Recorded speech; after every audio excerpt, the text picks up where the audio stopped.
advised to take cover. What?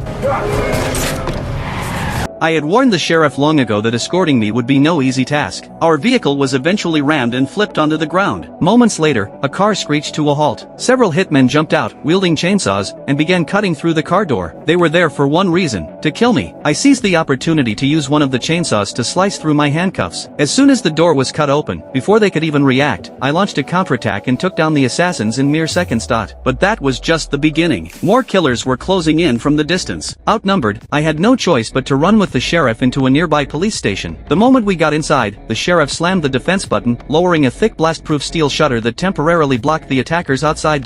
Before we could even catch our breath, the hitman cut off the station's power and communications. We were completely cut off from any outside support. Yet, the sheriff didn't panic. He led us to the armory and distributed heavy weapons to everyone. Then, he proposed a counterattack plan: use a corpse as a decoy to pose as me, luring all the killers to the back door, while the rest of us waited in ambush by the windows, ready to wipe them out in one go. The plan was set in motion. I dragged the decoy body outside, and the sheriff cooperated by raising the armor plate. A large group of hitmen took the bait, rushing frantically toward the back door. But at the critical moment, a bright light suddenly flashed from a window on the third floor of the station. The lead assassin immediately realized it was an ambush and ordered everyone to retreat. We were all stunned. It turned out there was a traitor hiding inside the station. They had tipped off the killers and ruined the entire plan.